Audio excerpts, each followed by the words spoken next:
सभी को जय मसीह की। आइए हम सभी एक बार फिर से अपनी आंखों को बंद करें, अपने मनों को परमेश्वर की ओर लगाएं और इसी मन के एटीट्यूड से हम भी अपने परमेश्वर को सारी आराधना दें। धन्यवाद देते हैं परमेश्वर आपका इस सुबह के लिए। धन्यवाद हो आपकी उपस्थिति के लिए।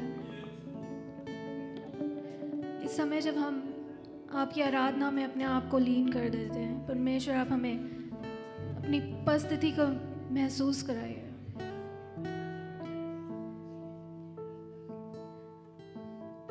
हमारे मनों को अपनी ओर लगा लीजिए परमेश्वर। सारी बातों को हम सभी को आपके हाथों में सौंपती हूँ। आपके प्यारे बेटे यीशु के नाम में मांग लेती हूँ, आमीन। आज की आराधना सभा शुरू करने से पहले मैं आपके सामने एक वचन को रखना चाहूँगी। कृपया इसे ध्यान से सुनिए। भजन संहिता 139:7 उसकी 7 से लेके 12 आयत तक। तेरी आत्मा से अलग होके मैं कहाँ जाऊँगा, मैं तेरी उपस्थिति से कहाँ भाग सकूँगा।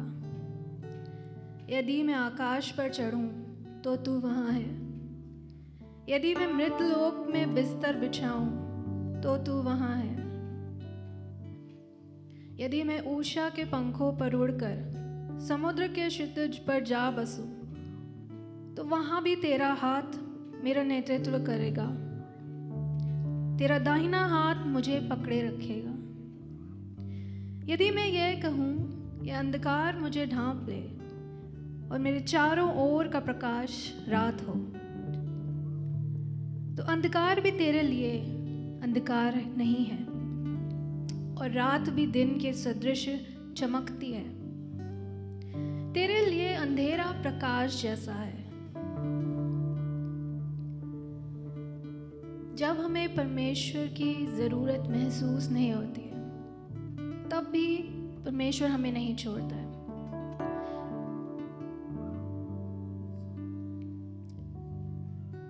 जब हम अपने मनों को परमेश्वर से दूर कर लेते हैं, हम उससे दूर जाके छिप जाते हैं। हम कितनी भी कोशिश कर लेते हैं उससे छिपने की, परमेश्वर हमें नहीं छोड़ता। वो परमेश्वर पिता है, वो जानता है कि उसके बच्चों को कब और कितनी ज़रूरत है। आज जब आप इस आराधना सभा में आए तो परमेश्वर से कहिए, ये परमेश्वर मैं चाहे जहां भी जाके छिप जाऊं, अपने पापों के बोझ तले दब जाऊं, लेकिन मैं आपसे कभी भी नहीं छिप सकता। मुझे आपकी ज़रूरत है, मुझे आपके प्यार की, आपके अनुग्रह की ज़रूरत है।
परमेश्वर मेरे पिता, मुझे आपकी ज़रूरत है। मुझे हर एक स्टेप में अपने आपकी ज़रूरत है परमेश्वर। मैं आपके बिना कुछ भी नहीं, तेरे बिना मैं कैसे जीऊँ।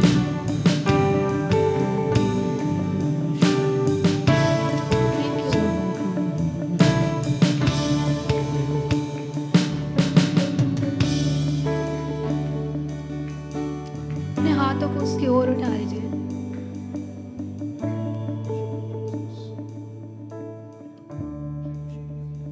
सिर्फ और सिर्फ उसकी उपस्थिति को महसूस कीजिए। थैंक यू, धन्यवाद हो परमेश्वर, आप हमारे सब कुछ हैं। धन्यवाद हो कि आप हमारी ज़रूरत है। तो आपने हमें थामा हुआ है, आप हमें सहारा देते हैं। यदि आज आप अपने आप को कमज़ोर महसूस करते हैं, चाहे वो शारीरिक तौर पे, चाहे वो आत्मिक तौर पे, या फिर अपनी निजी ज़िंदगी में, अपने परमेश्वर पे अपना विश्वास फिर से बना लीजिए, क्योंकि वो हमारी चट्टान है। वो आपको कभी भी गिरने नहीं देगा, वो आपको कभी भी थकने नहीं देगा, कभी भी हारने नहीं देगा।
आप जिस भी बंधन में बंधे हो अपने आप को आज़ाद कर दीजिए आज। अगर आप आज यहाँ आपके मन में जो भी चल रहा, मेरे साथ कौन खड़ा है, मेरे परिवार में क्या हो रहा है, मेरी ज़िंदगी में क्या हो रहा है, सारे बंधनों को एक किनारे रख दीजिए। मुंह खोलिए, अपने उसे डिक्लेयर कीजिए, ऐलान करिए, हे परमेश्वर तू मेरी चट्टान है, मैं तुझ पे विश्वास करता हूँ। सारी परिस्थितियों के बावजूद मैं तुझ पे विश्वास करता हूँ कि मेरे भरोसा तुझ पे है।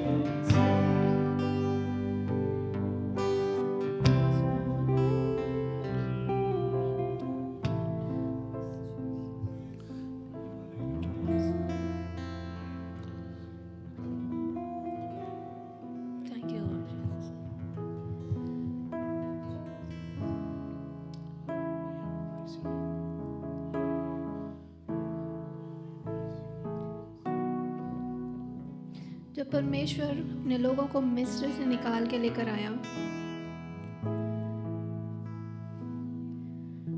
जब वो उन्हें लाल सागर में से उस लाल सागर को बांट के उस अपने लोगों को आगे बढ़ा के ले चला रहा, परमेश्वर ने अपने लोगों से कहा तुम अपने सारे डर को, अपने सारे बंधन को उस तट के पीछे छोड़ दो, मुझ पे विश्वास करो और अपना पहला कदम बढ़ाओ। हमें सिर्फ उस पहले कदम की ज़रूरत होती है। आज आप जिस भी बंधनों में बंधे हैं, अपने भय के बंधन को, अपने पापों के बंधन को, अपने परेशानियों के बंधन को उस तट के पीछे छोड़ दीजिए और उस पे विश्वास करके उसका हाथ पकड़ के उस लाल सागर के पार चलिए।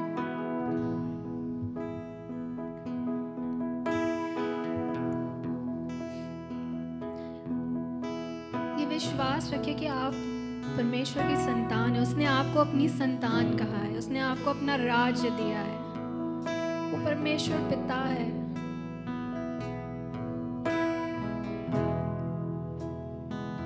उसने हजारों साल पहले अपने लोगों को नहीं छोड़ा,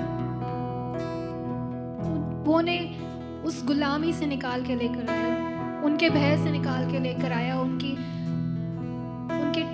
हर एक बंधन से उनको निकाल के लेके आया। उस गुलामी से उसने उन्हें मुक्ति दी। विश्वास रखिए कि आज आप जिस भी गुलामी में हैं, आज आप उसको अपनी परमेश्वर के चरणों में रख दीजिए। ये कहिए कि मैं डर का गुलाम नहीं हूँ, मैं परमेश्वर की संतान।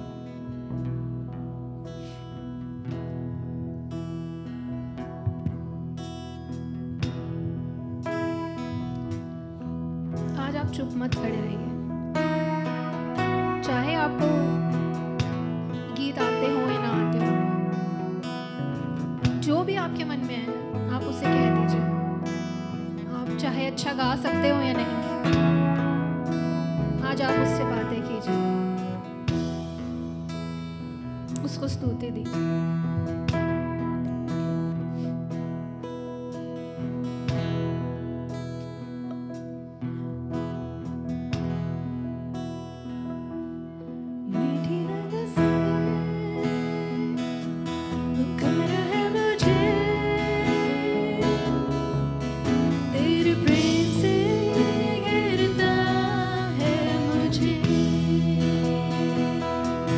शत्रु जाल से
लॉर्ड कि आपने हमें अपने संतान बनाया, कि आपने हमें ये प्रिविलेज दिया कि हम आपको परमेश्वर पिता कह सकें।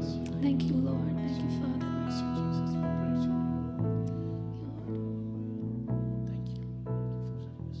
धन्यवाद यीशु कि आज आपके बलिदान की वजह से हम यहाँ खड़े हैं। जब आज हम आपके इस बलिदान को याद करें, परमेश्वर हमें फिर से अपने प्रेम का एहसास कराइए, उस अनकंडीशनल लव का जो आपने हमारे लिए दिया। आपने उस स्वर को छोड़ा क्योंकि आपने हमारी चिंता करी, आपने हमारा ध्यान था, आपको हमारा ध्यान था, आपको हमसे प्यार था, आपको हमसे प्यार है। Thank you. इस पूरी आराधना सभा को आपके हाथों में देते हैं।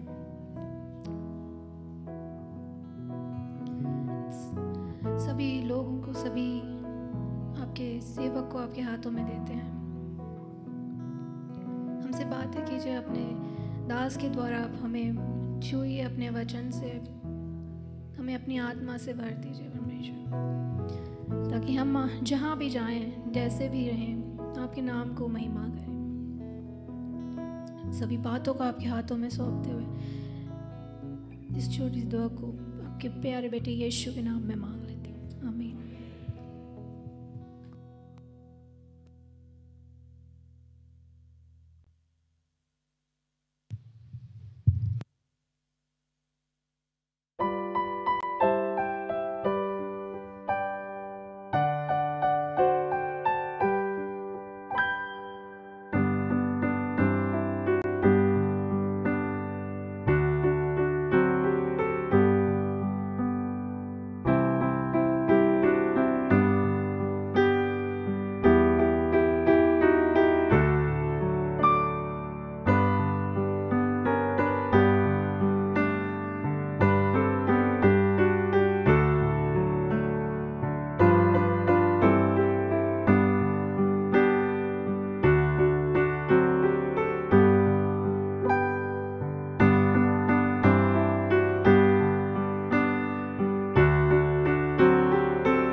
जय मसीह की।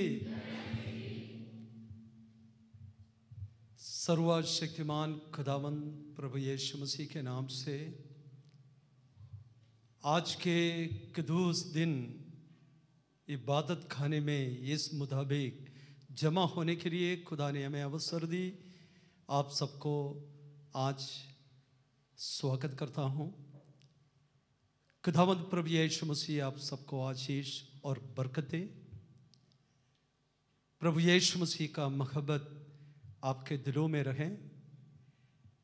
खुदावंद प्रभु यीशु मसीह का शांति आपके दिलों को सांत्वना दे। खुदावंद के कलाम आपके ज़िंदगी के हर राहों में आपको मार्ग दिखाएं। ये आराधना सभा आप सबके लिए एक आशीष का कारण बने, आत्मिक जीवन के उन्नति का कारण बने, खुदावंद पर भरोसा रखने का कारण बने, प्रभु पर आशा रखने का कारण बने, खुदावंद के वचन में बढ़ने का कारण बने, हमारी रूहानी ज़िंदगी का मरम्मत खुदावंद के पाक कलाम के द्वारा हो जाए। Praise the Lord. और अब तक प्रभु का इबादत हम करते रहा, और मैंने ये बात को जानना चाहता हूँ, आप में से कोई फर्स्ट टाइम पहली बार इस चर्च में आए हैं तो आप अपने स्थानों में खड़े हो जाए, जस्ट परिचय करने। First time okay. ये जो भाई साहब ऊना से हैं और उनके बेटा बराबर चर्च में आते रहते हैं। अपने बेटे के पास आया तो आज बड़े खुशी हुआ, तो उनको हमारे इस चर्च में खुदावंद आपको आशीष दे। और बेटे आप और खुदावंद आज की आराधना में आपको भी आशीष दे। पीछे बहन, ठीक है, सुहाना से पहली बार बैठिए बैठिए बैठिए। खुदावंद आज के ये आराधना सभा में प्रभु आप सबको आशीष दे। और पिछले हफ्ता में प्रभु का वचन हमने पढ़ा है, वचन का प्रचार यहाँ पर हुआ। हमें से कितने लोग पिछले हफ्ता के वचन समझा, इन बातों के बारे में मुझे नहीं पता, आपको पता है। पिछले हफ्ता क्या था, हम वचन कहाँ से पढ़ा था, याद है कुछ? इब्रानियों का खत, अच्छा इब्रानी नहीं, मत्ती के इंजील 18 अध्याय के 15 आयत से वही था। सच में मत्ती 18 अध्याय उसके, हाँ। और उसमें क्या आपने समझा था, क्या समझा, कौन सा वचन आपने पाया?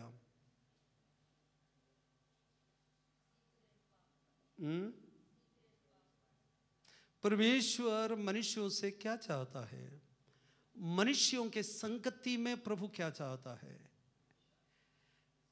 परमेश्वर अपने लोगों के घर पे क्या चाहता है।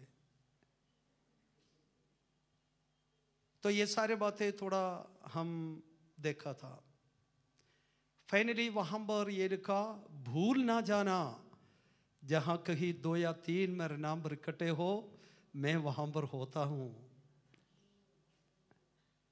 एक बहुत बड़ा बात वहां पर लिखा, हमेशा हम प्रार्थना के समय में प्रभु होता है, ये हमारा विचार था। जब हम प्रार्थना करने के लिए बैठता है प्रभु होता है, लेकिन सिर्फ प्रार्थना के समय में नहीं। उस पैराग्राफ में जब वो समाप्त करने के समय कहता है, ये बात को आप भूलना नहीं, जहां पर भी आप इकट्ठे हो, शायद ऑफिस में हो, घर पे हो, यात्रा में हो, जहां पर भी, वेयरएवर मैं आपके बीच में होता हूं, अनसीन गेस्ट के तौर पर। आप बाहर की आंखों से मुझे देख नहीं पाता, लेकिन आप अपने रूहानी आंखों को उठाकर देखे तो मेरा उपस्थिति वेयरएवर, जहां पर भी आप 2-3 बैठते हैं, तो आपका कॉन्वर्सेशन, बातचीत मैं सुनते रहता हूं। चाहे अकेला फोन से आप बात करते हो या अकेला किसी, वेयरएवर। जब अकेला किसी से बात करने के समय में भी कौन होता, 2 है कि नहीं? एक आप है और दूसरे अगले कोने पे जो खड़े हैं, मतलब 2 है। यीशु मसीह कहता है, मैं आपके बीच में होता हूं। क्या क्या बोलता है, मैं सुनते रहता हूं। कभी आप सोचते हैं, आप जब अकेला रात को 12 बजे, कई दफा कुछ दिन के पहले आप सुना होगा, एक पति पत्नी को क्या किया, टुकड़ा टुकड़ा कर दिया। कुछ समय के पहले की बात है, मतलब 1-2 साल के पहले की बात है। तो उनका एक ही प्रॉब्लम थे, रात को सोता नहीं था, चादर के नीचे वो फोन से किसी से बातें करना। पति तो पास में, ये बहुत सह लिया उसने किया हुआ काम सही करके मैं नहीं बता रहा हूं। यदि उनके मन में ये विचार होता, किसी से भी मैं बात करते, हमारे बीच में क्या है, यीशु मसीह है। क्योंकि बाइबल में लिखा है, जहां पर भी 2 या 3, आप क्या करता है क्या नहीं करता परमेश्वर को मालूम है।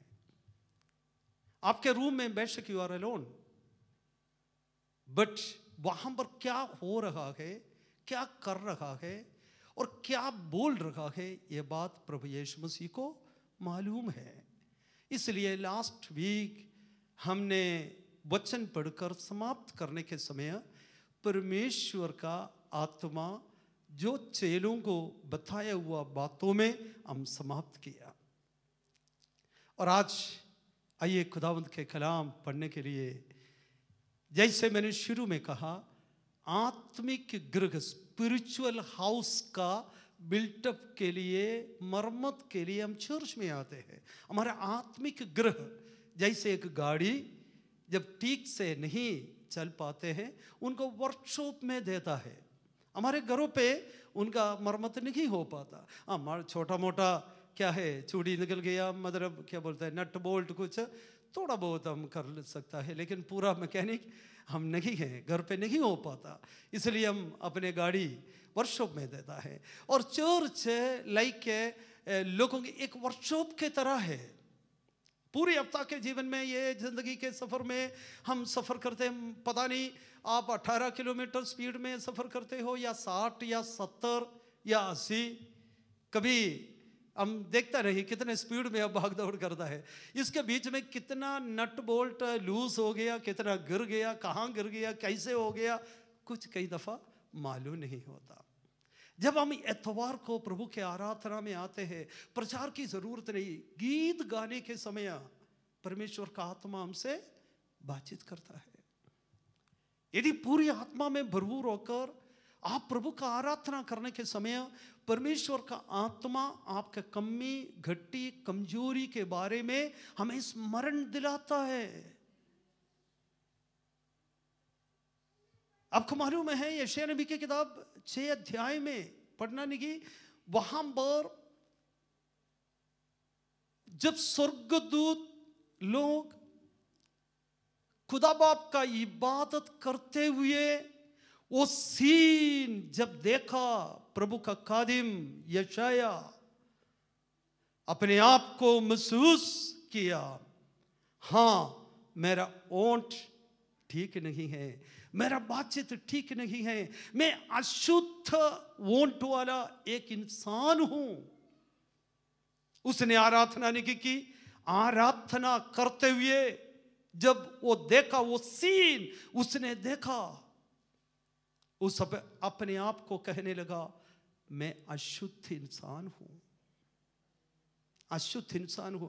आराधना में जब आप आते हैं, जब आराधना करते हैं, आपको कोई बोलने की जरूरत नहीं, आपको मालूम पड़ जाता है आप कितना शुद्ध है, कितना शुद्ध है, आप में कितना कमी है, आप में कितना कमजोरी है, आप परमेश्वर के निकट में किस प्रकार है। ये बात आपको आराधना में शामिल होने के समय पता लगता है, यदि पूरे दिल से आराधना में आप हो जाए तो। आइए हम खुदावंद के कलाम को पढ़ने के लिए अपने स्थानों में खड़े हो जाएं।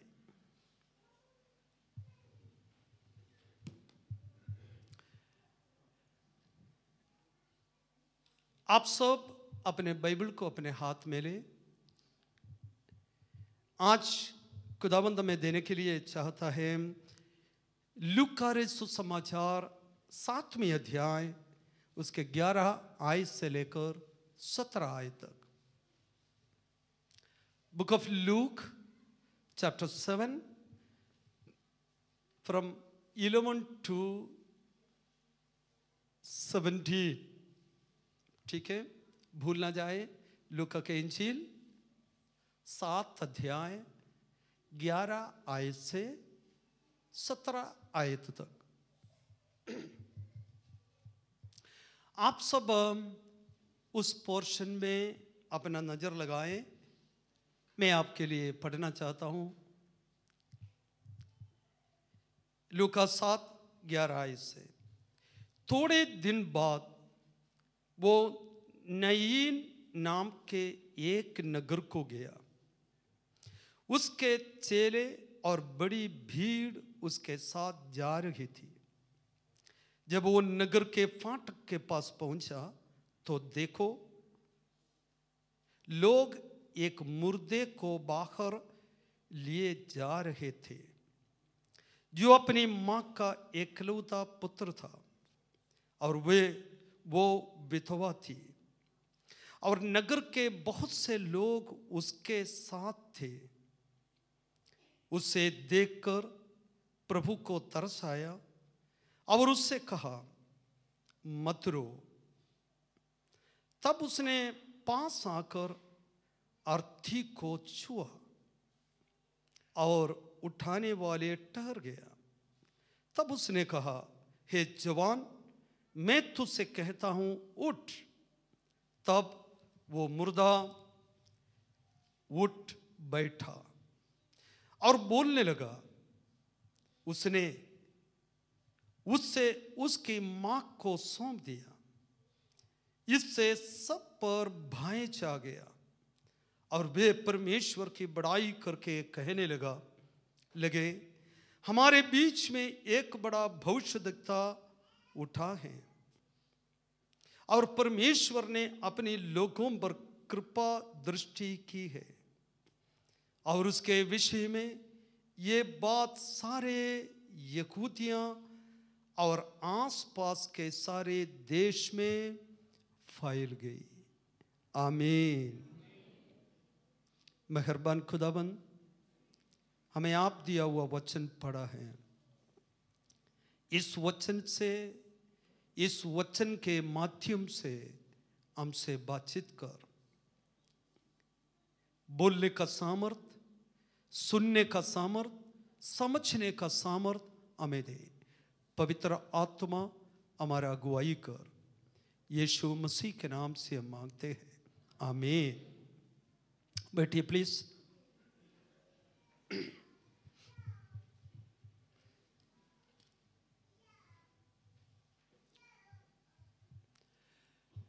एक घटना जब यीशु मसीह अपने जिंदगी के सफर में किया हुआ एक घटना के बारे में यहां पर लिखा है।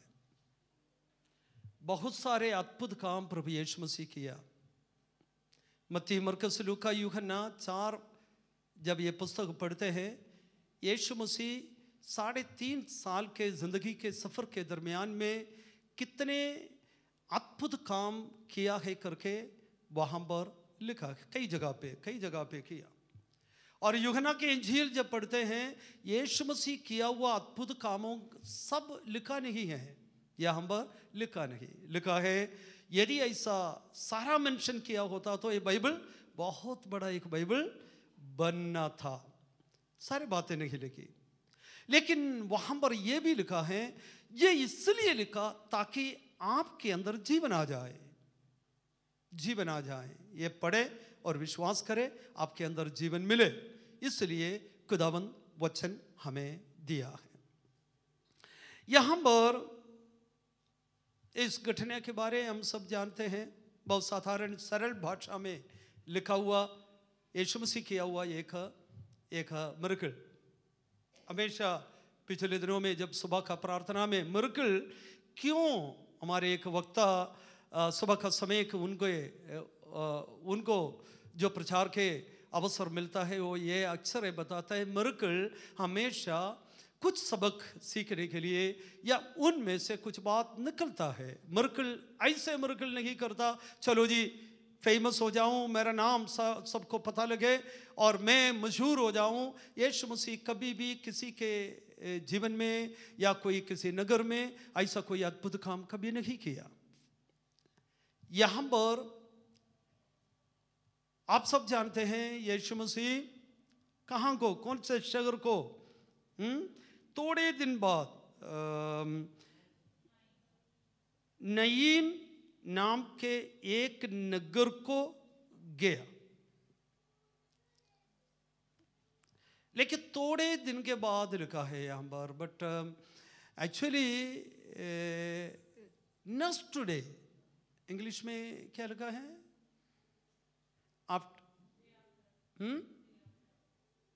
डे आफ्टर लिखा ना, ओके, डे आफ्टर मतलब अगले दिन नेक्स्ट डे। मतलब मैं अस्यूम कर रहा हूं नाइन वो जगह पे मतलब ये जो हो यीशु मसीह ये यात्रा की जहां से नाइन शहर में, और उस रोड से मैं भी चला हूं इसलिए मैं बता रहा हूं, करीब 35 मील दूर है जिस जगह में प्रभु यीशु मसीह पिछले दिन था। वहीं से नईन ये जो शहर में पहुंचने के लिए तकरीबन 35 मील दूर है।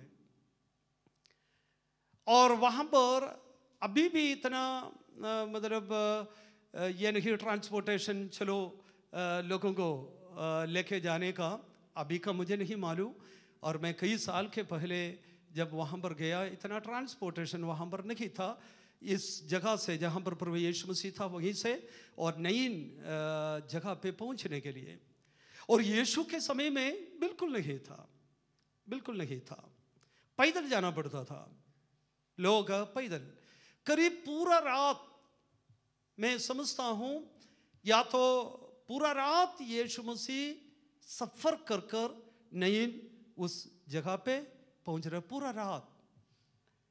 मालूम नहीं पिछले दिन के खिदमत में कोई जगह उनको खिदमत तो किया, मेहनत की, अद्भुत कामों को किया, लोगों का भलाई की, सब कुछ की, लेकिन पिछले रात को या पिछले दिन की सेवकाई के बाद उनको ठहरने का कोई जगह शायद नहीं मिला हो। लोग अनुग्रह को पाया, लेकिन कई लोग यीशु मसीह को कबूल नहीं किए। लोगों को प्रभु यीशु मसीह से बहुत कुछ चाहता और पाने के लिए पीछे पड़ता, लेकिन कई लोग यीशु मसीह को कबूल नहीं करता, यीशु मसीह को अपने जीवन में नहीं बुलाता, यीशु मसीह को अपने घर पे नहीं बुलाता। ये अभी भी वो अनुभव है। लोगों को प्रभु यीशु मसीह से चंगाई चाहिए, छुटकारा चाहिए, लेकिन यीशु मसीह को अपने जीवन में कबूल नहीं करता, यीशु मसीह को अंगीकार नहीं करते, यीशु मसीह को अपने घर पे नहीं बुलाता। शायद पिछले दिन की खिदमत में कोई भी प्रभु यीशु को अपने घर पे नहीं बुलाया होगा।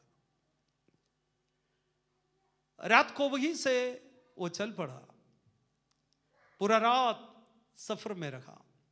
यीशु मसीह अकेला नहीं था, उनके साथ बहुत सारे लोग चले थे और बहुत सारे लोग यीशु मसीह के साथ चलकर एक शहर के तरफ यीशु और अपने चेले और बहुत ज्यादा झुंड एक शहर के तरफ पहुंच रहा था। वहां का कोई भी लोग यीशु को नहीं बुलाया, वहां पर मेंशन नहीं किया। नईन शहर का कोई भी यीशु मसीह को इनवाइट किया, आओ हमारे शहर में, आओ एक मरकल आकर करो, किसी ने भी यीशु मसीह को नहीं बुलाया। लेकिन प्रभु यीशु वो शहर के तरफ, जब ये पोर्शन हम पढ़ने के समय हम दो झुंड हम देख सकता है, 2 crowds। आजकल हर जगह पे बड़ा क्राउड है, कल भी काफी क्राउड हमारे चंडीगढ़ शहर में था, कई जगह पे क्राउड, सिर्फ चंडीगढ़ में नहीं पूरे पंजाब में, शहर शहर में, गांव गांव में काफी क्या है झुंड, क्राउड। वहां पर एक क्राउड, मैंने ज्यादा लंबा करना नहीं चाहता लेकिन आपको थोड़ा समझे, एक क्राउड है यीशु मसीह, उनके चेले और उनके साथ बहुत सारे मल्टीट्यूड, बहुत सारे लोग एक शहर के पास, शहर के करीब में क्राउड जा रहे। वो लोग बीच में क्या है, उनके बीच में काफी कुछ प्रशंसा हो रहे यीशु मसीह का।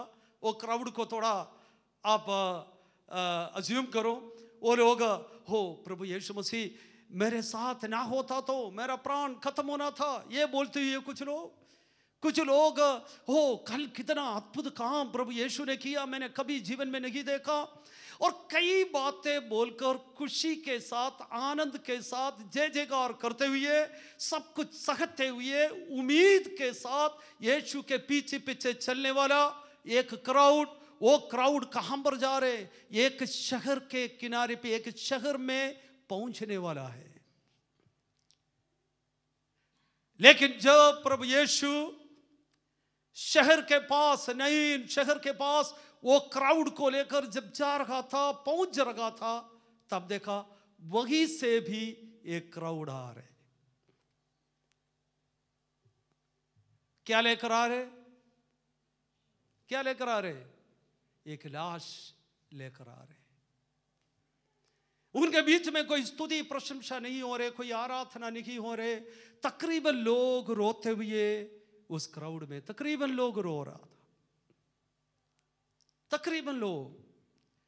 लेकिन वो क्राउड कहां पर पहुंच रहा है? कहां पहुंच रहे हैं?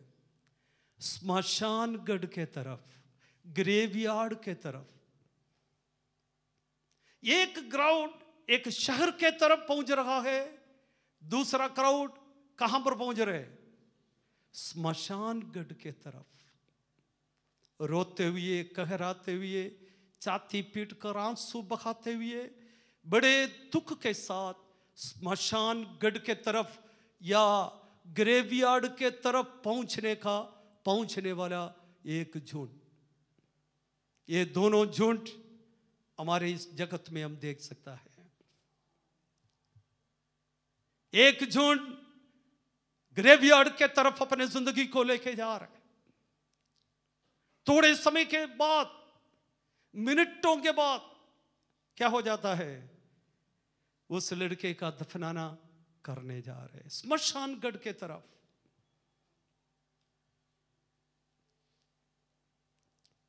यहां पर बैठा हुआ ये ग्रुप ऑफ पीपल, आपका यात्रा किस तरफ के लिए, कहां के लिए?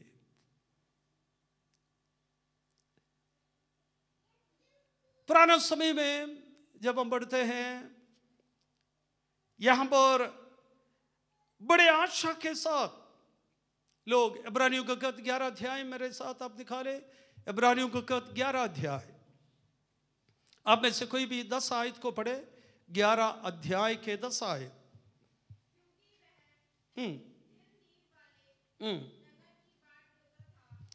एक नगर का बाढ़ जो होता था, और अब देखो, स्थिर रहने वाला एक नगर का बाढ़ जो होते थे, पुराना समय के भक्त लोगों के बारे में वहां पर लिखा। इब्रानियों का 11 अध्याय में विश्वास के साथ मुसीबत को सहकर, कष्ट को सहकर, दर्द को सहकर अपना जीवन बिताया हुआ लोगों के बारे में इब्रानियों का 11 अध्याय में लिखा है। वहां पर जीवन के सफर में रहता था धरती में, लेकिन वो लोग एक नगर का बाढ़ जोते रहा। कौन सा नगर का? 13 आयत से जरा पढ़े, उसी के 13 आयत से। ये सब विश्वास ही के दशा में मरे और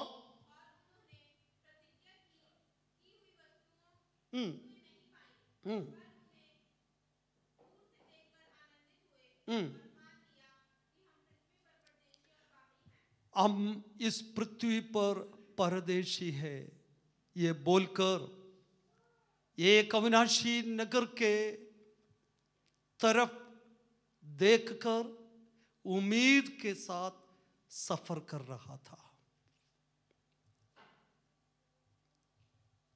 इस दुनिया में बहुत सारे लोग ऐसे हैं, जीवन में कोई आशा नहीं, जीवन में कोई उम्मीद नहीं, जीवन में कोई प्रतीक्षा नहीं। रोते रोते, आंसू बहाते, कहराते कहराते, गिड़गिड़ाते हुए स्मशान गढ़ के तरफ जीवन यात्रा, उनके यात्रा वहीं से खत्म हो रहा है। आगे के जिंदगी के बारे में कोई पता नहीं। बहुत सारे लोग दुनिया में ऐसे हैं। मरने के बाद क्या होगा, कहां मर जाएंगे, कैसे जीवन हो, उसके बारे में बिल्कुल ही पता नहीं, बिल्कुल ही पता नहीं। कई लोग सोचते हैं मृत्यु में सब कुछ खत्म हो जाएगा, आगे कुछ भी नहीं, उसके बारे में पता नहीं। आशाहीन लोग, निराशा से जीवन बिताने वाले लोग, कैसे भी हो, कई लोग सोचते हैं जिंदगी वहां पहुंच गया तो अच्छा था, क्योंकि सब कुछ खत्म हो जाएंगे। एक झुंड, क्राउड ऑफ पीपल, स्मशान गढ़ के तरफ अपने जीवन की यात्रा। उसमें से एक का भी चेहरा में खुशी नहीं। देखो, विधवा के साथ आया हुआ उस क्राउड को आप देखे, एक के भी चेहरे में खुशी नहीं। चलता तो है, बातें तो करता है, लेकिन निराशा मन के अंदर, उदासी जीवन में। बहुत दुख के साथ वो सफर कर रहा है। वो लोग एक एक कदम आगे रखने के समय उनका मन का क्या है, वो विधवा माँ के मन के विचार क्या है। अब 2 मिनट के बाद बस इसको मिट्टी में, 2 मिनट के बाद 1 मिनट के, मतलब समय को गिनकर, दिन को गिन के अपने जीवन यात्रा करने वाले एक ग्रुप ऑफ पीपल। लेकिन शहर के तरफ जो झुंड जा रहा है, उनके जीवन में दुख है, उनके जीवन में कष्ट है, उनके जीवन में संकट है, उनके जीवन में बीमारी है, उनके जीवन में सब कुछ है। लेकिन उनको एक आशा है, एक प्रतीक्षा है, यीशु नासरी मेरे आगे जा रहे, हमारे आगे जा रहे। यदि एक लफ्ज़ वो कहे मैं ठीक हो जाऊंगा, यदि वो अपना हाथ मेरे तरफ बढ़ाए मैं चंगा हो जाएंगे। बड़े प्रतीक्षा के साथ शहर के तरफ करीब हो रहे। प्यारे अजीजों, यदि यीशु मसीह के साथ जीवन हम बिता रहे, बेशक जीवन में दुख है तो भी हमारे अंदर एक आशा है। बेशक हमारे पास कुछ भी नहीं है तो भी हमारे मन में एक खुशी है, यीशु मसीह मेरे साथ है। उसने कहा, देख मैं दुनिया के अंत तक तुम्हारे साथ हूं। प्रभु यीशु ने कहा, यदि माँ तुम्हें छोड़ जाए और भूल जाए, मैं कभी भी तुम्हें नहीं भूलता। यीशु मसीह का वायदा, जो मसीह के साथ सफर करता है वो इस जगत में रहते हैं, लेकिन उसका आंख इस दुनिया का नहीं है, इस दुनिया में नहीं है। उनके मन में हमेशा ये विचार आता है, यूहन्ना के इंजील 14 अध्याय पहली आयत, तुम्हारा मन व्याकुल ना हो, मुझ पर विश्वास करते हो, पिता के ऊपर भी विश्वास कर। मेरे पिता के घर पे रहने का बहुत सारा जगह है, यदि ना होता तो मैं तुम्हें कह देता। मैं तुम्हारे लिए जगह तैयार करने को जाता हूँ। मैं जगह तैयार कर कर मैं वापस आएंगे, जहाँ पर मैं हूँ वहाँ तुम भी रहो। Praise the lord. Yeshu Masih के साथ सफर करने वालों का मन में हमेशा यूहन्ना 14 अध्याय पहली आयत से लेकर उनके मन में आ जाता है, यदि इस जगत में मुझे घर नहीं है तो भी, इस जगत में मुझे कोई जानता नहीं है तो भी, ये जगत में चाहे कुछ भी अनुभव करना है तो भी, मेरे लिए घर बनाने को प्रभु यीशु गया है। Praise the Lord. जब मेरे घर का बनाई पूरा हो जाएंगे, यीशु मसीह वहां से आएंगे, दुख से भरा हुआ, आंसुओं से भरा हुआ, दर्दों से और बीमारियों से भरा हुआ इस जगत से वो मुझे लेके जाएंगे। मैं एक दिन प्रभु यीशु मसीह के साथ स्वर्ग में होगा। ये आशा प्रतिदिन आगे का उम्मीद पैदा कर देते हैं। लेकिन अगले शहर से एक व्यक्ति, एक झुंड शहर से निकला है, स्मशानगढ़ के तरफ जा रहे हैं। उनके अंदर कोई प्रतीक्षा नहीं, कोई आशा नहीं। यदि वो लड़के के माँ को आप बुलाकर, वो भी मन ही मन क्या चाहते होंगे, मेरे बेटे के साथ मेरा भी मृत्यु हो गया तो अच्छा था। वो विधवा थे, जीने का बिल्कुल आशा खो गया, निराशा में डूब गया। उसको वापस अपने घर पे जाने का विचार नहीं, क्योंकि इतना गहरे दुख के साथ एक एक कदम आगे रख रहे। उनके मुंह से कोई लफ्ज निकल नहीं पा रहा। लोग चारों तरफ से उनको बोलता है, कोई बात नहीं बहन, कोई बात नहीं, ये बोलना बड़ा आसान है, कोई बात नहीं, बोलना बड़ा आसान है। वो विधवा को भी कई लोग, आसपास के लोग बोला होगा, कोई बात नहीं, कोई बात नहीं। लेकिन आपको मालूम है, एक ऐसा व्यक्ति वहां पर पहुंचा, कभी भी सोचा नहीं। आप देखें, यदि 5 मिनट लेट होया होता तो ये लड़के को क्या करना था, दफनाना करना था। परमेश्वर का काम कितना बड़ा है। आप अपने जीवन में कर करते, यदि 5 मिनट के समय के अंदर आपके जीवन में परमेश्वर किया हुआ वो बड़े कामों को याद कर कर देखो। यदि 2 मिनट, कई दफा 1 सेकंड में बचा हुआ लो, 5 मिनट में बचा हुआ लो, हमारे खुदावंद समय पर काम करने वाला। मैं सोचता हूं वो उस समय, यदि यीशु मसीह अपने सफर में थोड़ा सा लेट हो गया, आप मान कर देखो, थोड़ा सा लेट हो गया, रात को यदि और कोई मिरेकल काम कहीं ना कहीं करने का अवसर मिला, समय पर ये नहीं पहुंचा, वो लड़के को दफना। परमेश्वर का काम कितना बड़ा है। थोड़ा सा पीछे मुड़कर आप देखें, आपके जीवन में थोड़ा सा यदि लेट हो गया हो तो क्या होना था। समय पर काम करने वाला खुदाबंद, यदि हम बुलाए, ये विधवा यीशु मसीह को नहीं बुलाया। ये नहीं सोचना आओ मेरे घर पे, यीशु को नहीं बुलाया। वो विधवा अपने जीवन सफर में वो जा रहे थे, लेकिन उनके मन के दुख, उनके जीवन का दुख, उनके अवस्था देखा हुआ परमेश्वर बिना बुलाए हुए उनके पास जाकर उनके लिए अद्भुत काम किया। आपके मन की अवस्था देखने वाला परमेश्वर, आपके घर की अवस्था देखने वाला परमेश्वर, आपके जीवन में इस समय किस तरह की परेशानियों में होकर आपका परिवार गुजर रहा है, ये बात देखकर यदि आप बुलाए ना बुलाए, आपके पास आकर आपके लिए काम करने वाला परमेश्वर, वही खुदावंद हमारे बीच में है।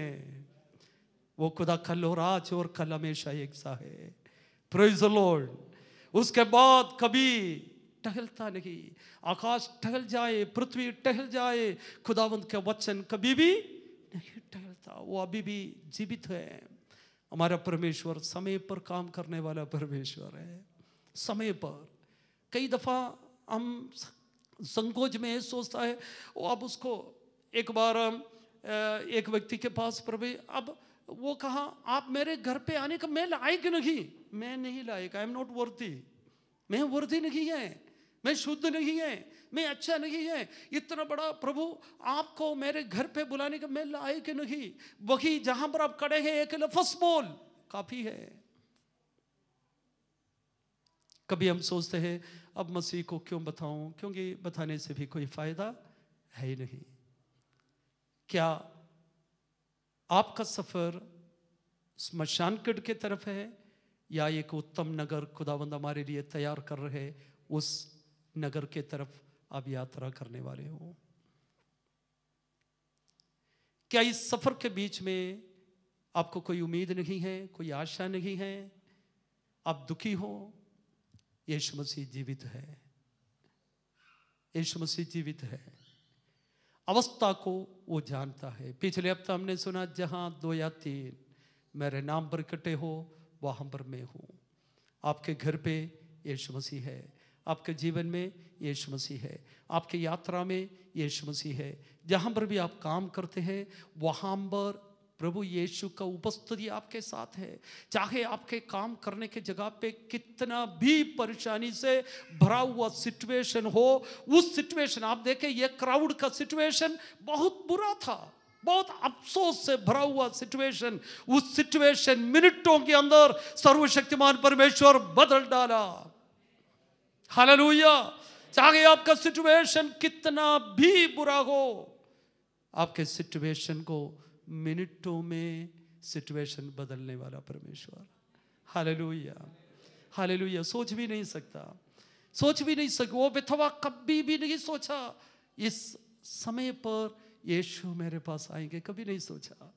ओ परमेश्वर अपने हाथ हमारे लिए, हम भी नहीं सोचता उस समय प्रभु अपना हाथ हमारे लिए बढ़ाता है, हमारे लिए रास्ता खोलता है, हमारे लिए दरवाजा खोल देते हैं, हमारे लिए काम करता है। और जिससे प्रभु बात करना उससे परमेश्वर बात करेंगे। हालेलुया। यीशु मसीह वहां पर आकर उस अर्थी को क्या किया? रुका और कहा, क्या कहा यीशु मसीह? ज्यादा लंबा चौड़ा कुछ बात नहीं कहा। क्या कहा यीशु मसीह उस विधवा से? कुछ पैसा दी? नहीं। कुछ लच्चर नहीं सुनाया, एक ही लफ्ज कहा। क्या कहा? डरो मत। यीशु मसीह का एक लफ्ज हमारे लिए काफी है। वन वर्ड इनफ हमारे जीवन के लिए, जीवन बदलने के लिए एक लफ्ज काफी है। आज प्रभु से कहा, खुदा आपका एक वचन मेरे लिए काफी है, वो वचन आज मुझे दे। वहां पर जब देखा क्या हुआ, लोगों में क्या परिवर्तन, लोगों पर क्या इन्फ्लुएंस डाला वो घटना। हमारे जीवन में कई दफा कई तरह की घटना जीवन में आ जाए। देखो, परमेश्वर जिनको घर नहीं था, घर प्रभु ने दी। जिनको अच्छा नौकरी नहीं था, अच्छा नौकरी परमेश्वर ने दिया। और प्रभु ने सब कुछ दी। लेकिन आपके जीवन में परमेश्वर किया हुआ वो काम क्या इन्फ्लुएंस डाला आपके जीवन में, क्या परिवर्तन लेकर आया? आज का हमारे संदेश के मुख्य संदेश ये है, पिछले दिनों में आपके लिए परमेश्वर किया हुआ कामों के द्वारा आपके जीवन में क्या इन्फ्लुएंस, क्या परिवर्तन लेकर आया। कईयों के पास नौकरी नहीं था, प्रभु ने नौकरी दी। कई लोग कई बातों के लिए रोते रहा, प्रार्थना करते रहे, परमेश्वर ने आपका जरूरत पूरा किया। क्या वो बात आपके जीवन में क्या इन्फ्लुएंस लेकर आए, क्या बदलाव लेकर आया, क्या परिवर्तन लेकर आया? क्या प्रभु को हाँ ठीक है खुदा तूने किया, अच्छा है, अच्छे बात। कई लोग पूछता भी नहीं है। हम लास्ट टू लास्ट एक संडे हम पढ़ा था, 10 कोढ़ियों को परमेश्वर ने क्या किया, ठीक किया। उसमें से 9 भी वापस अपने जगह पे चले गया। एक अन्य जातियों में से एक व्यक्ति वापस यीशु मसीह के पास आकर उसको धन्यवाद दी। परमेश्वर ने बहुत कुछ उपकार हमारे जीवन के लिए की। वो बात, वो मिरेकल, वो अद्भुत काम। एक एक्सीडेंट आपको हुआ, उस एक्सीडेंट में मरना था, प्रभु ने बचाया। वो अवस्था क्या आपके जीवन में कोई इन्फ्लुएंस, आपके जीवन में कोई बदलाव लेकर आया? अपने आप को या तो जस्ट ठीक है प्रभु बचाया बचाया, यहां पर लोगों में क्या परिवर्तन? उस झुंड को आप समझना, ये क्राउड पूरा स्मशान गढ़ के तरफ यात्रा करने वाला उस क्राउड को यीशु मसीह किया हुआ ये अद्भुत काम क्या क्या परिवर्तन लेकर आया। अब उस 16 आयत को देखें, 7 अध्याय के 16 आयत पढ़े जरा। अब में से कोई भी एक पढ़े। इससे सबके अंदर एक भय, जो घटना आपके जीवन में आता है, जो काम परमेश्वर आपके लिए करता है, आपके अंदर प्रभु का एक डर लेकर आए, परमेश्वर का एक भय आपके अंदर आ जाए। हो कैसे बड़ा परमेश्वर, इतना महान परमेश्वर, परमेश्वर का एक भय। बहुत सारे लोगों के अंदर प्रभु का डर नहीं है। आपका जीवन में जो भी घटना हुआ, उस घटने से परमेश्वर आपको बचाया, चाहे किसी भी बातों में हो, आपके अंदर परमेश्वर के प्रति एक डर आना चाहिए।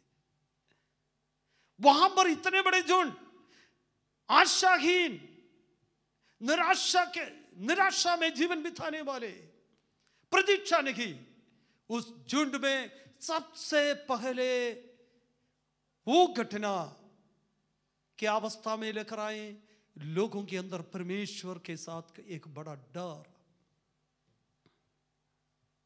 एक आत्मिक जीवन का उन्नति का पहला पौड़ी यह है प्रभु का डर हमारे अंदर आना, परमेश्वर का डर।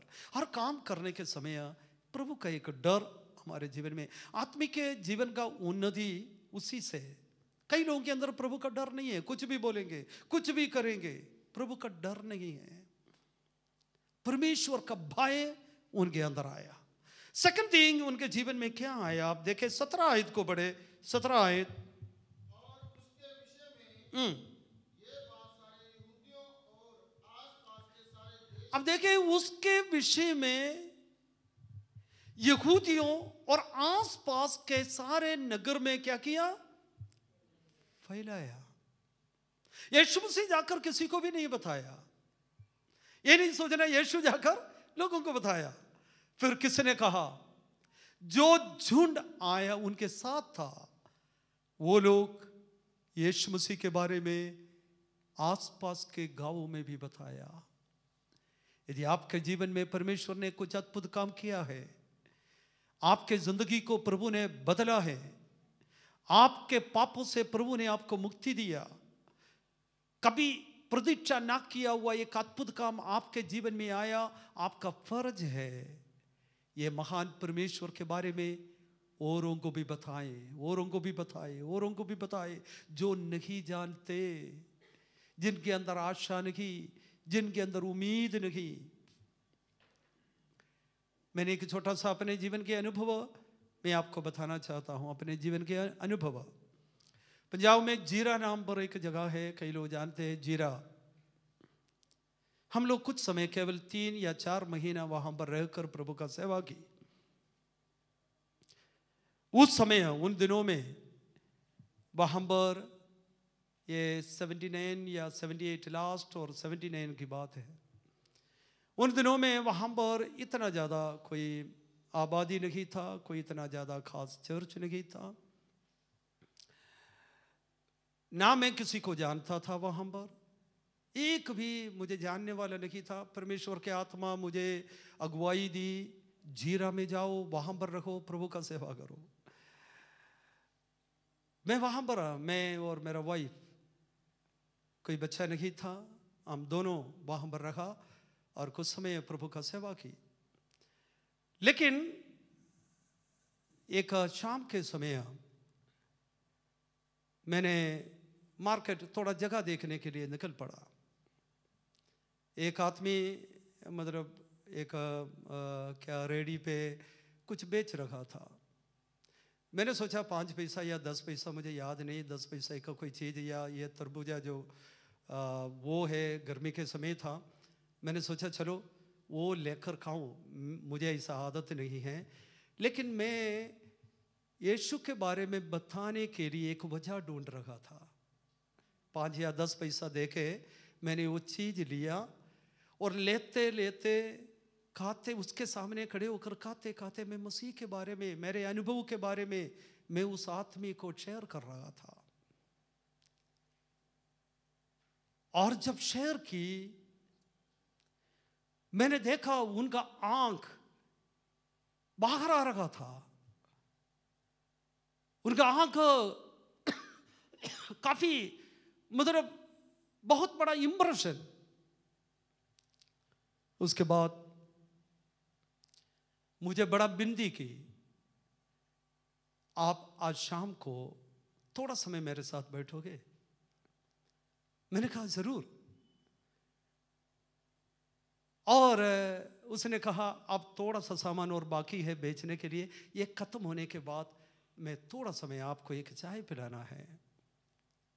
मैंने सोचा अरे और मौका मिल रहा है, चाय के लिए नहीं, और मौका, ताकि थोड़ा समय और प्रभु के बारे में उनको बताऊं। उसने एक छोटा सा मतलब डब्बा नहीं, वहाँ पर इतना डब्बा, एक छोटा सा पेड़ के नीचे लोगों ने पत्थर के ऊपर रखा, मतलब स्टोव रख कर चाय बनाने वाला वही था वहाँ पर। उधर मुझे बिठाया। शाम को उसने, मैं उनके पास गया, बैठा, चाय पी और मैं प्रभु के बारे में उनको बताने लगा।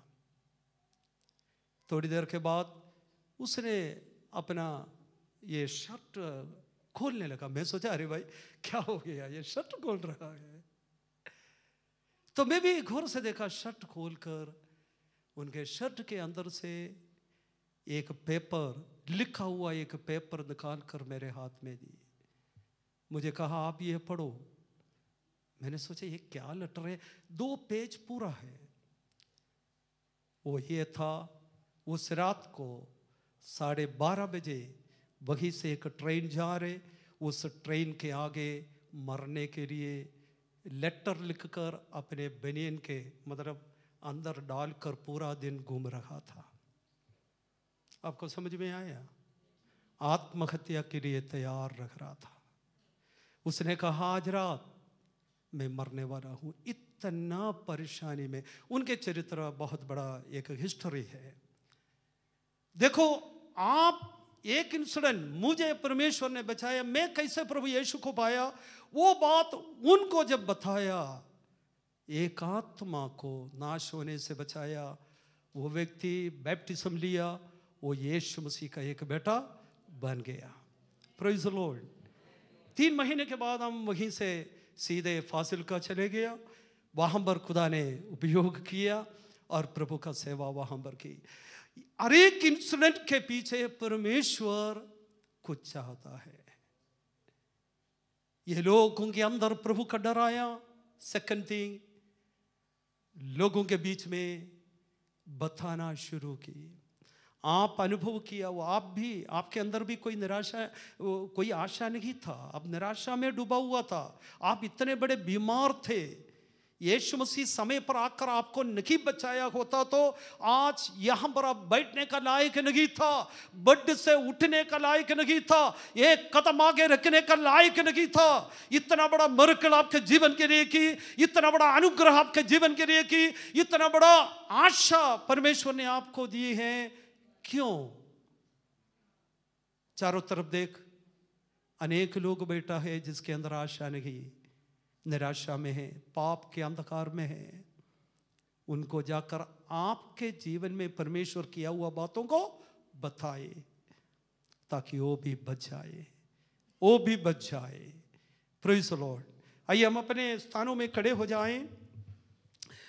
उसके 18 आयत में, 7 अध्याय के 18 आयत, मुझे बहुत ज़्यादा, आज वो 18 आयत पढ़ा नहीं तो भी उस 18 आयत बहुत ज़्यादा आज सुबह मेरे अंदर इन्फ्लुएंस दिया। 18 आयत आप में से कोई एक पढ़े।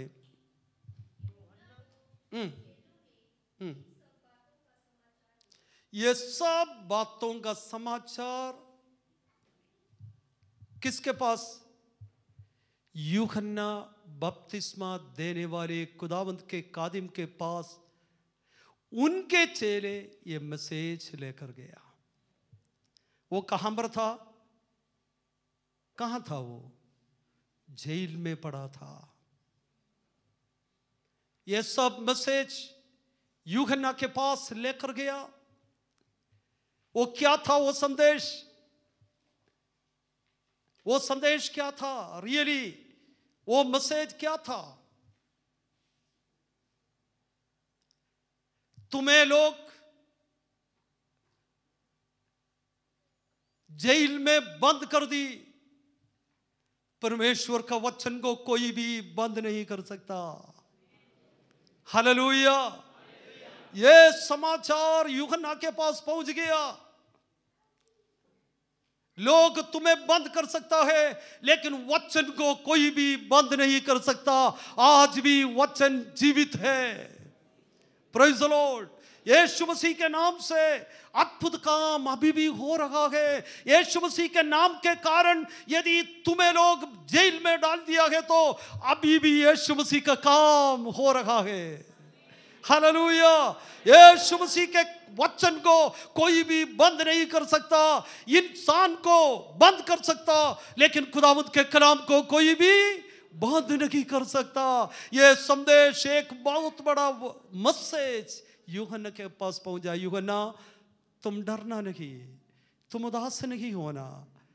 यीशु मसीह कल और आज और कल हमेशा जीवित है। तुम्हें बदवाई में डाल दिया लेकिन आज भी यीशु मसीह जीवित है, वहां काम हो रहा है। आइए हम अपने आंखों को बंद करें। यीशु मसीह जीवित है। प्रभु का वचन को कोई बंद नहीं कर सकता। कल और आज और कल हमेशा वो एक सा है। Hallelujah, hallelujah, hallelujah, hallelujah. वचन में कोई बंधन नहीं है, वचन को कोई बांध नहीं सकता। आज भी प्रभु यीशु मसीह काम करने के लिए सामर्थ्य है। यीशु मसीह आज भी जीवित है। हालेलुया। वो वचन काम कर रहा है। अनेक लोगों को ये वचन बंधन से बाहर लाया। Praise the Lord, praise the Lord, praise the Lord, praise the Lord, praise the Lord, praise the Lord, praise the Lord, praise the Lord, praise the Lord. Her miracle के पीछे परमेश्वर का एक बहुत बड़ा उद्देश्य है। Thank you Jesus, thank you Jesus, thank you Jesus. उस विधवा के अवस्था प्रभु परमेश्वर जाना, समझ लिया। आज खुदावंत के चरणों पर खड़े हुए प्रभु के लोगों, आपका अवस्था परमेश्वर जानता है। आप एक विधवा है करके प्रभु जानते हैं, आप एक कमजोर है करके प्रभु जानते हैं, आप एक परेशान है करके प्रभु जानते हैं, आप एक दर्द से भरा हुआ एक व्यक्ति है करके आप जानते हैं। आपका अवस्था प्रभु जानते हैं। हालेलुया। खुदावंद जानते हैं। कभी कभी हम सोचते हैं मेरी अवस्था जानने के लिए कोई भी नहीं है, ना मेरा बच्चा मेरा दर्द समझते हैं, ना मेरा बच्चा मेरा अवस्था जानते हैं, ना मेरे पति मेरे अवस्था जानते हैं, ना मेरा बीवी मेरे अवस्था को जानते हैं। आप निराश ना हो, उदास ना हो। प्रभु यीशु जिसने आपको बचाया वो आपका अवस्था को जानते हैं। हालेलुया। निराश ना हो, मत डर। समय पर यीशु मसीह आकर काम करता है, समय पर काम करता है। हालेलुया। समय पर वो काम करता है। आपका दृष्टि में देर हो गया, लेकिन यीशु मसीह की दृष्टि में देर नहीं हुआ।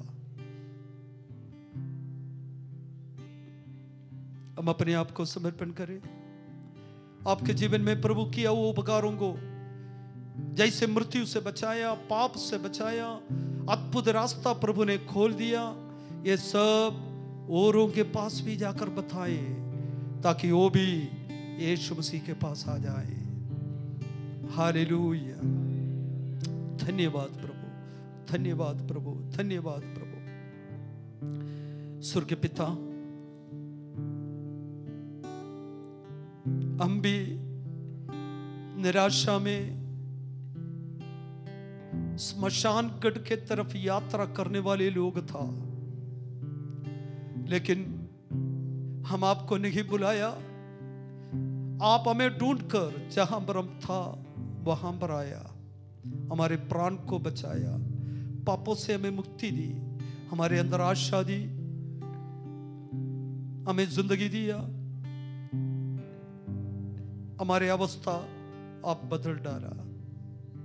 हम आपको धन्यवाद देते हैं। खुदावंद, हमारे देश में पाप में जीवन बिताने वाले हजारों लोगों का झुंड है खुदा, उनके यात्रा ग्रेवयार्ड के तरफ है। आपसे हमारा प्रार्थना है उन लोगों के अंदर एक अद्भुत काम आप करें ताकि वो इस विश्वास में आ जाए। जितने लोग यहां पर तेरे भवन में आ जाए हैं उन सबों के लिए प्रार्थना मांगता हूं खुदा, सबको अनुग्रह और आशीष दे। इनमें से कोई भी निराशा में है, कोई बीमार है, कोई दुखी अवस्था में है, खुदाबंद आपका एक लफ्ज तेरे बच्चों के लिए काफी है। आप अपना हाथ को बढ़ा खुदा, कमजोर दिलों को मजबूत कर। आप अपने शिफा का हाथ तेरे लोगों के लिए बढ़ा, ओ उनके आशा आप बढ़ा खुदा। शक्ति और सामर्थ्य जो भी वचन आपने हमें दी, ये वचन के द्वारा सब आशीषित हो जाए। प्रार्थना आपने सुना, धन्यवाद। यीशु मसीह के नाम से हम मांगते हैं, आमीन।